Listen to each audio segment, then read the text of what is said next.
Shalom jemaat Tuhan. Shalom. Sekali lagi shalom. Shalom. Siap memuji Tuhan, amin. Kita sama-sama memulaikan ibadah kita hari ini. Kita satu di dalam doa. Bapa, kami mengucap syukur buat hari ini.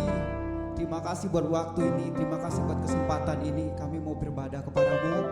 Kami mau naikkan ucapan syukur kami hanya bagi namamu yang kudus Tuhan. Tolong setiap kami, layakkan setiap kami hanya dalam nama Tuhan Yesus. Kami mau siap memujimu, haleluya.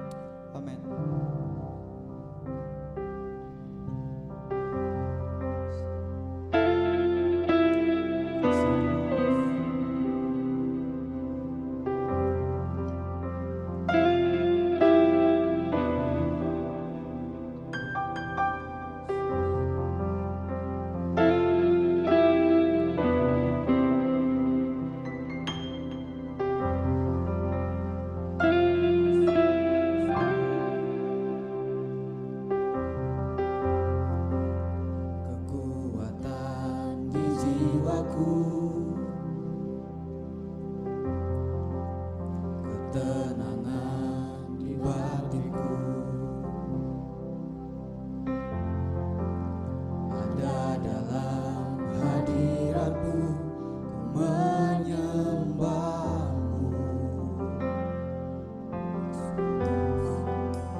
Sembah dan puji nui tatamu, sembah dan puji nui tatamu, sembah dan puji nui tatamu. Yesus Tuhan adalah Raja. Sembah dan puji nui tatamu, sembah dan puji nui tatamu, sembah dan puji nui tatamu. Yesus Tuhan adalah Raja.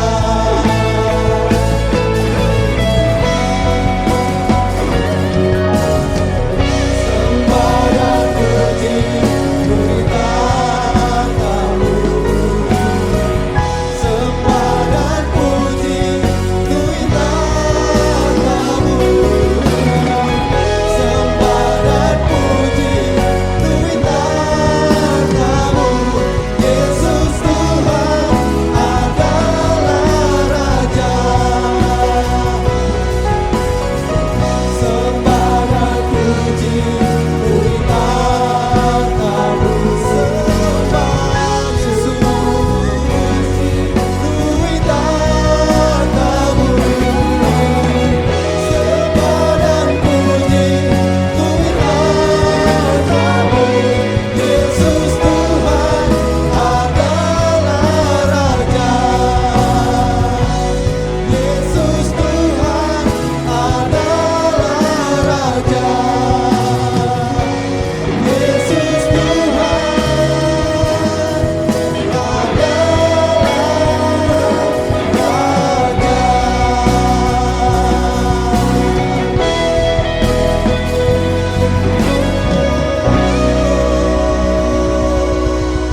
Berikan sorak-sorai buat Allah kita.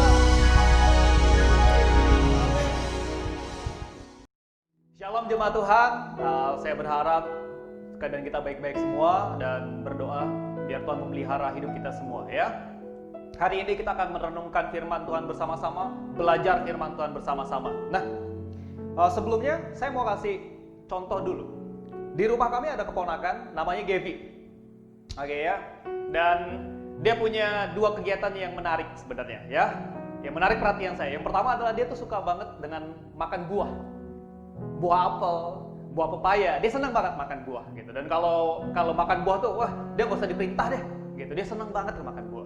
Nah, tapi ada kegiatan kedua, yaitu kegiatan potong rambut. Motong rambut anak ini itu ribet banget gitu. Dia sampai harus nangis. Tiap kali mau potong rambut dia bilang, "Oh, uncle, jangan potong rambut," gitu ya. Gatel, nggak mau, bulan depan aja. Nah, potong rambut ini jadi kegiatan yang menyulitkan buat dia, yang bikin dia, aku nggak mau gitu. Ini sulit buat saya gitu. Oke ya. Nah, sama juga dengan kita di dunia yang jatuh dalam dosa ini, penderitaan atau kesulitan adalah hal yang wajar dan bisa menimpa semua orang percaya. Ya, sekali lagi saya katakan di dunia yang jatuh dalam dosa ini, penderitaan atau kesulitan adalah hal yang wajar dan bisa menimpa orang percaya. Jadi bukan hanya orang yang tidak percaya, tetapi orang-orang percaya juga bisa mengalami kesulitan. Oke ya. Nah, sama seperti apa yang kita alami hari ini, ada COVID. Kita sulit untuk beribadah bersama-sama. Sulit berkumpul dengan orang-orang yang kita kasih. Sulit untuk bertemu dengan saudara-saudara kita seiman. Ekonomi juga sulit. Dan banyak lagi yang lainnya. Maka dari itu, tema firman Tuhan hari ini adalah melihat Allah di waktu sulit.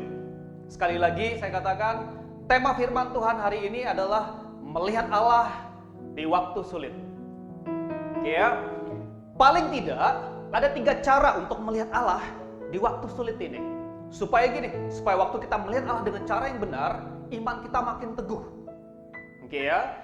Paling tidak ada 3 cara melihat Allah di waktu sulit supaya iman kita malah makin teguh. Waktu kita benar melihat Allah kita, iman kita malah makin teguh. Ya, nah pembacaan kita ambil dari kitab Yeremia 29 ayatnya yang pertama sampai kepada ayatnya yang ke-14. Tetapi kita akan ambil beberapa bagian saja ya. Cara pertama, ya. Cara melihat Allah dalam keadaan sulit atau waktu sulit yang pertama adalah Allah pegang kendali. Mengerti bahwa Allah itu pegang kendali di dalam hidup kita. Kita bisa lihat di ayat keempat sampai kepada ayatnya yang ketujuh. Ya, demikian firman Tuhan. Beginilah firman Tuhan semesta alam, Allah Israel, kepada semua orang buangan yang diangkut ke dalam pembuangan dari Yerusalem ke Babel. Dirikanlah rumah untuk kamu diami. Buatlah kebun untuk kamu nikmati hasilnya. Ambillah istri untuk memperanakan anak laki-laki dan perempuan. Ambilkanlah istri bagi anakmu laki-laki dan carikanlah suami bagi anakmu perempuan, supaya mereka melahirkan anak laki-laki dan perempuan, agar di sana kamu bertambah banyak dan jangan berkurang. Usahakanlah kesejahteraan kota kemana kamu aku buang, dan berdoalah untuk kota itu kepada Tuhan, sebab kesejahteraannya adalah kesejahteraanmu. Oke, kita harus mengerti dulu bahwa surat Yeremia ini diberikan kepada orang-orang buangan di Babel, gitu ya. Nah, kalau kita melihat keadaan sulit, mana yang akan kita pilih? Surat Yeremia ini ditujukan untuk menentang apa yang dikatakan oleh nabi-nabi palsu di pasal 23. Oke ya. Nabi-nabi palsu di pasal 23 bilang kayak gini, kamu akan selamat, malapetaka tidak akan menimpa kamu. Oke ya. Dan di pasal 28 Hananya bilang 2 tahun lagi kamu akan kembali ke Yerusalem ini. Oke ya. Tetapi Yeremia menyatakan firman Tuhan yang berbeda. Firman Tuhan bilang gini, kamu akan stay, kamu akan dibuang di Babel. Di Babel, kamu akan dirikan rumah, buatlah kebun, beranak cuculah, usahakanlah kesejahteraan kota, berdoa buat kota itu malah. Dan di ayat 10 dikatakan, kamu harus dibuang selama 70 tahun. Dan sekali lagi saudaraku, mana yang akan mudah buat kita? Apakah kita akan bilang, kamu akan selamat, lebih nyaman gak sih buat kita? Malapetaka tidak akan menimpa kita, lebih enak gak sih buat kita? Sebentar lagi kita akan terbebas dari kesulitan ini, masa-masa sulit, enak gak sih buat kita? No, tetapi 3 hal itu tadi dinyatakan oleh nabi-nabi palsu. Firman Tuhan bilang, dirikan rumah, buat kebun, usahakan kesejahteraan kota, berdoa buat kota di mana kamu dibuang. Kamu akan dibuang selama 70 tahun. Di mana mereka mendirikan rumah? Di Babel.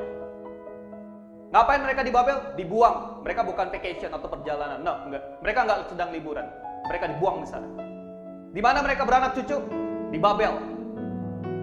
Apa yang dialami di Babel? Dibuang. Keadaan sulit. Beribadah di rumah Allah nggak bisa. Jauh. Oke ya.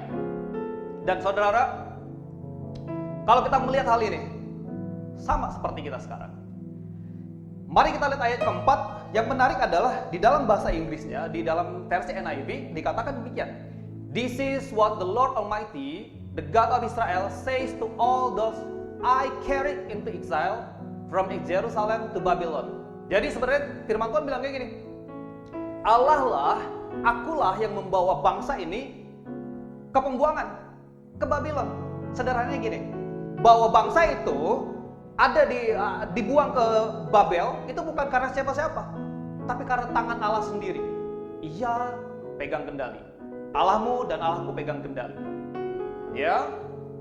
Beberapa dari kita mungkin bilang, saya sehat-sehat aja. Mungkin kita bisa bilang sombong, karena saya jaga badan, karena saya istirahat baik, karena saya jaga kesehatan, karena saya minum vitamin dan semuanya. Dan saya harus katakan bukan. Karena Allah pegang kendali di dalam hidupmu dan hidupku. Tapi saudaraku, kalau engkau terkena juga penyakit, kalau saudara hari ini sakit, ekonomi lagi nggak bagus, keadaan rumah juga nggak bagus, saya juga harus katakan, bukan karena saudara berdosa atau lebih berdosa daripada orang lain, no, bukan. Karena Allah pegang kendali. Oke ya. Lalu kalau gitu mungkin beberapa dari kita akan bilang, oke, kalau Allah pegang kendali, saya boleh dong main-main aja. Kalau gitu saya boleh keluar rumah, nggak usah pakai masker, nggak usah lain-lainnya, nggak usah menjaga kesehatan, pakai hand sanitizer. No, lihatlah kembali tadi. Kalau kita perhatikan, firman Tuhan juga bilang, kepada orang-orang percaya, kepada orang-orang Israel di Babel itu, dirikan rumah, buat kebun, Tuhan berikan kita hikmat. Oke ya, maka kalau kita belajar untuk situasi sekarang, kita juga harus bicara gini, bahwa kalau kita tahu ekonomi lagi sulit, berusaha lebih giat lagi.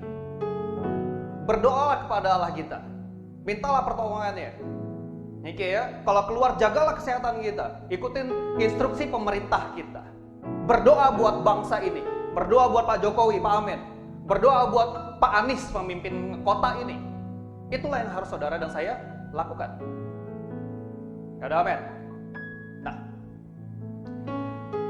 Ia Allah yang pegang kendali. Oke ya, dan Ia tidak pernah terkejut. Tidak pernah satupun hal di dunia ini yang membuat Dia terkejut, karena Dia Allah yang pegang kendali.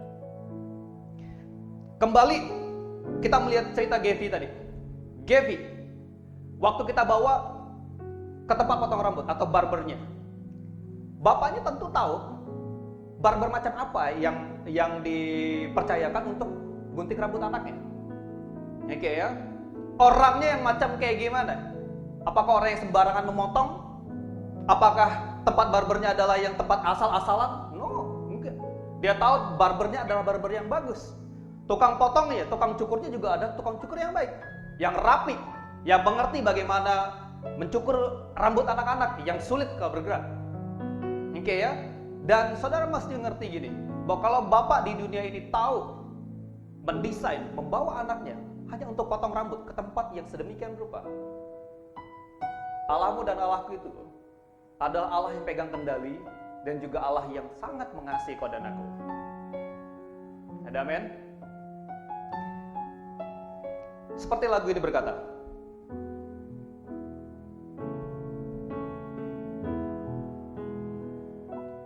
Engkaulah Tuhan, Engkaulah Raja,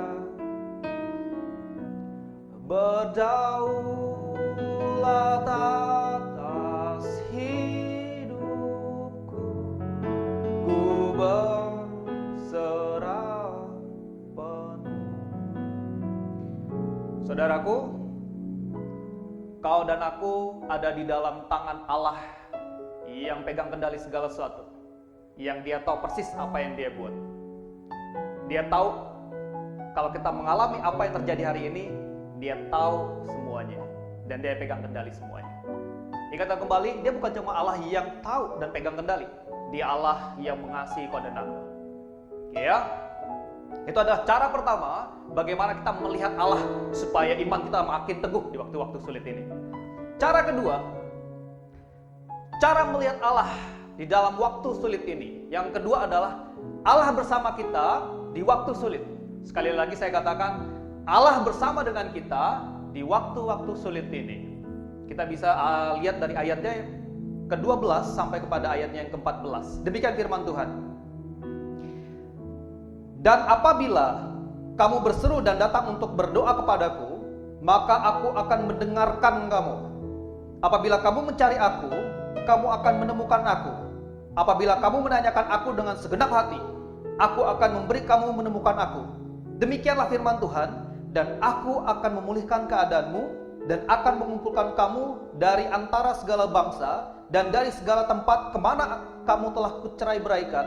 Demikianlah firman Tuhan, dan aku akan mengembalikan kamu ke tempat yang dari mana aku telah membuang kamu.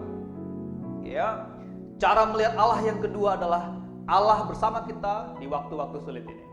Tadi firman Tuhan bilang kayak gini, kalau kamu berseru dan berdoa, aku mendengar. Kalau kamu mencari, kamu menemukan aku. Kalau kamu menanyakan aku dengan segenap hati, kamu akan menemukan aku. Mari kita lihat kembali bahwa saat ini adalah di mana bangsa itu dikatakan kau akan masuk di dalam penderitaan. Waktu-waktu sulit di Babel. Berapa lama? Enggak cuma 2 tahun, 70 tahun. Oke ya, tetapi selama engkau ada di sana, engkau harus mengerti bahwa aku ada bersama-sama dengan kamu dan aku menguatkan kamu di sana. Itulah mercy-nya Tuhan.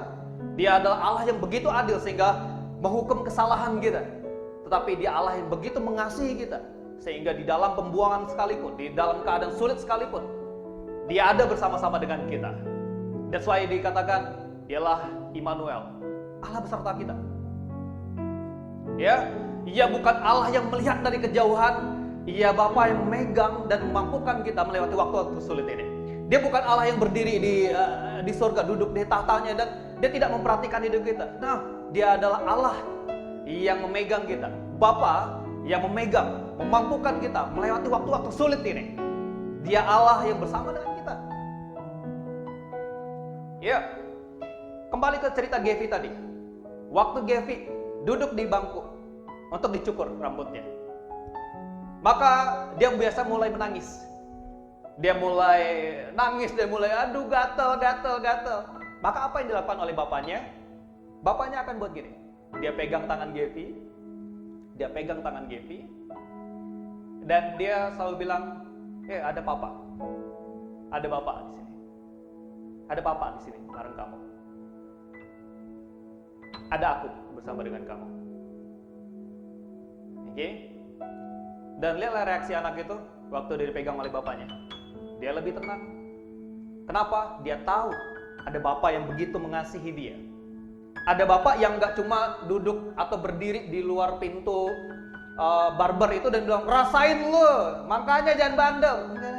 Gitu. Dia adalah bapak yang jongkok. Dan dia mau berdiri sama tinggi dengan Gevi dan pegang tangan Gevi dan bilang, aku ada di sini bersama dengan kamu. Oke? Sama dengan firman Tuhan hari ini buat saudara dan saya. Nah, aku ada di sini bersama dengan kamu di saat-saat sulit ini. Seperti lagu ini bilangnya.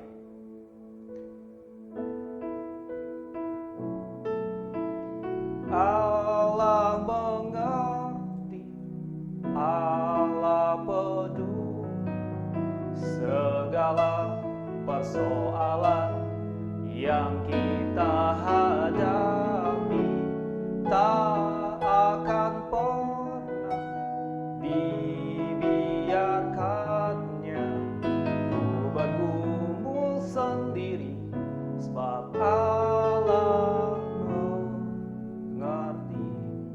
Kalau saudaraku, hari ini kau bergumul dengan kesehatan, mengertilah bahwa Bapamu dan Bapakku ada bersamaku dan aku. Kalau sekarang kita bergumul dengan keadaan ekonomi yang tidak menentu, mengertilah kembali bahwa engkau punya Allah, engkau punya Bapa yang ada bersama denganmu hari ini. Dan Dia sedang memegang tangan dan Dia memeluk engkau hari ini. Karena engkau anak, Dia Bapa. Karena kita anak, Dia Bapa. Cara melihat Allah yang ketiga, cara melihat Allah di waktu sulit supaya iman kita malah makin teguh di dalam Tuhan. Maka cara yang ketiga adalah Allah akan memulihkan segala sesuatu. Sekali lagi saya katakan bahwa Allah akan memulihkan segala sesuatunya. Oke? Kita lihat dari ayatnya yang ke-10. Demikian firman Tuhan. Sebab beginilah firman Tuhan, apabila telah genap 70 tahun bagi Babel, barulah aku memperhatikan kamu. Aku akan menepati janjiku itu kepadamu dengan mengembalikan kamu ke tempat ini. Ya, apabila sudah genap 70 tahun bagi Babel, barulah aku memperhatikan kamu. Aku akan menepati janjiku itu kepadamu dan mengembalikan kamu ke tempat ini. Bahwa Allah menjanjikan pemulihan. Kalau kita lihat kembali, kapan sih bangsa Israel itu kembali? Ternyata benar, 70 tahun kemudian bangsa itu kembali ke Yerusalem di zaman Ezra dan Nehemia. Nanti saudara bisa baca kitab Ezra dan Nehemia. Mereka kembali setelah 70 tahun pembuangan. Oke ya. Tapi saya juga harus katakan bahwa nanti akan ada bumi baru dan Yerusalem baru. Itu adalah pembaharuan, pemulihan segala sesuatunya. Bahwa Yesus pasti datang kedua kali. Dan saya harus bilang gini, yes, pemulihan Tuhan pasti terjadi dalam hidup kita. Problemnya adalah Allah akan memulihkan keadaan kita dalam cara dan waktunya. Dan sekali lagi ya, bahwa Allah akan memulihkan keadaan kita dengan cara dan waktunya. Ya, akan mudah buat kita senang dengan pemberitaan dari Hananya, bilang 2 tahun doang kalian akan di Babel, habis itu kalian akan balik. Tapi firman Tuhan bilang, no, 70 tahun.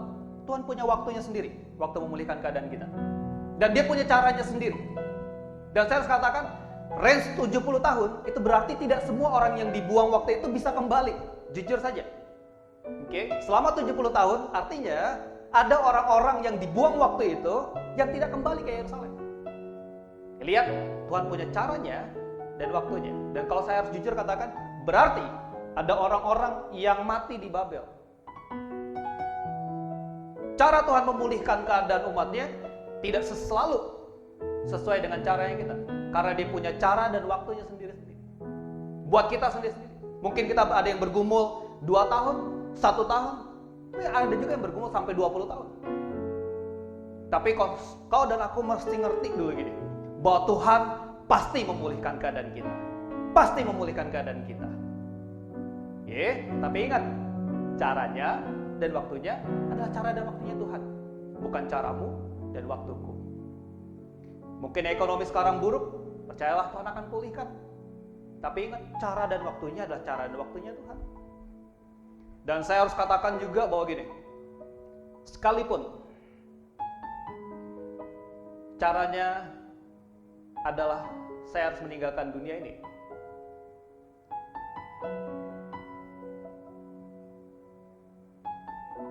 maka engkau dan aku harus tahu, itu adalah pemulihan yang daripada Tuhan juga. Bahwa kita tidak harus lagi menderita atau mengalami masa-masa sulit di tempat ini, waktu-waktu ini. Karena kau tahu dan aku tahu bahwa ada surga baru dan Yerusalem baru. Ada bumi baru, ada Yerusalem baru. Ada amin. Karena iman kepada Kristus, Yerusalem baru, surga itu buatmu dan buatku. Ya, karena Tuhan pasti memulihkan keadaan kita. Dan kembali lagi ke cerita Gevi tadi, bahwa papanya Gevi mengerti bahwa gini, tidak selamanya Gevi itu di bangku tempat cukur ini. Ada waktunya. Setelah 45 menit, setelah 1 jam, setelah 30 menit mungkin, setelah mungkin 20 menit, akhirnya Gevi akan dibawa pulang. Kemana? Ke rumah. Dia bisa happy lagi, dia bisa makan buah lagi, dia bisa main lagi, dia bisa segala satunya. Dia kembali ke rumahnya. Dan saya harus katakan gini, tidak selalu pemulihan Allah itu berarti kesehatan kita dipulihkan. Ada waktunya kesehatan kita dipulihkan, waktu kita tiada. Pemulihan Tuhan itu tidak juga selalu berarti ekonomi kita akan lebih baik. Tapi kita mengenal Dia lebih baik. Bersandar kepadanya lebih lagi ketimbang kepada uang kita. Dan satu hari, saudaraku, bahwa gini, satu hari kau dan aku akan mengerti bahwa memang benar dunia ini adalah tempat pembuangan kita. Satu hari kita akan meninggalkan dunia ini. Berkali-kali saya katakan di dalam khotbah saya bahwa dunia ini adalah tempat sementara buat kita, karena rumah kita sesungguhnya ada di surga. Ini adalah dunia ini tempat pembuangan kita, malah kita melakukan apa yang bisa kita lakukan buat Tuhan selama kita ada di pembuangan di dunia ini. Karena satu hari kita akan kembali, keadaan kita akan dipulihkan. Bukankah ini kabar yang paling menggembirakan buat kita semua? Ya, kesehatan bisa tidak di-restore atau dikembalikan, tapi pujilah Tuhan kalau engkau bisa kembali sehat. Keadaan ekonomi mungkin tidak selalu bisa lebih baik, tapi pujilah Tuhan, syukur kepada Dia kalau ekonomimu lebih baik. Ya, tetapi seandainya kau dan aku mengalami yang buruk, kau mengerti kembali bahwa Yesus adalah bagian terbaik dalam hidup kita, dan pemulihan hubungan dengannya adalah bagian terbaik dalam hidup kita. Ya. Nah, untuk mengakhiri firman Tuhan hari ini, saya harus katakan, mari kita renungkan pertanyaan ini bersama-sama. Jika Yesus berkuasa mengalahkan maut buat kau dan aku, mengalami apa yang kita alami selama sebagai manusia, Waktu dia menjadi manusia, dia mengalami semua yang kita alami. Dia takut, dia tahu apa itu takut, dia tahu apa itu lapar. Dia tahu ada di Taman Getsemani, dia tahu persis gimana itu takut. Rasanya sulit untuk melangkah, dia tahu persis. Masakan dia tidak mampu, masakan dia tidak mau menyelamatkan kita dari kesulitan yang lebih kecil ini. Sekali lagi ya, jika Yesus berkuasa mengalahkan maut, menebus kau dan aku di kayu salib, menjadi sama seperti kita, menjadi manusia yang ngerti banget, yang pernah mengalami apa yang kita alami sebagai manusia. Dan hari ini dia berjalan bersama kita dengan rohnya.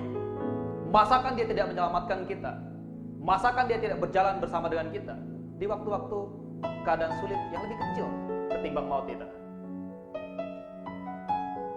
Ada amin. Waktu Tuhan pasti yang terbaik, walau kadang tak mudah dimengerti. Lewati cobaan, ku tetap percaya waktu Tuhan pasti yang terbaik. Nah, inilah 3 cara melihat Allah di waktu sulit. Yang pertama adalah Ya Allah yang pegang kendali. Yang kedua adalah Ya Allah yang berjalan bersama dengan kita. Dan yang ketiga adalah Ya adalah Allah yang akan memulihkan segala sesuatu. Ya, ada amin? Mari kita tutup dalam doa. Bapa di surga, kami ucap syukur buat hari ini. Terima kasih buat pemberitaan firman Tuhan. Dan biarlah kami Tuhan menjadi anak-anak-Mu, jadi kesayangan-kesayangan-Mu, jadi murid-murid-Mu yang dimampukan melihat Engkau sebagai Allah yang berkuasa, berdaulat, yang mengasihi kami, yang berjalan bersama dengan kami. Dan Kau akan memulihkan segala sesuatunya Tuhan, dengan cara dan waktu-Mu. Kami tahu Tuhan, tidak selalu dengan cara dan waktu kami, tapi kami tahu yang terbaik daripada Tuhan saja. Terima kasih Bapa. Dalam nama Yesus kami berdoa dan bersyukur. Jemaat Tuhan, ibadahmu sudah selesai. Untuk itu angkat kedua tanganmu. Terimalah berkat dari Bapamu yang di surga, yang mengasihi kau dan aku, yang merancangkan yang terbaik di dalam hidupmu dan hidupku, yang berjalan bersamamu dan bersamaku di saat-saat sulit.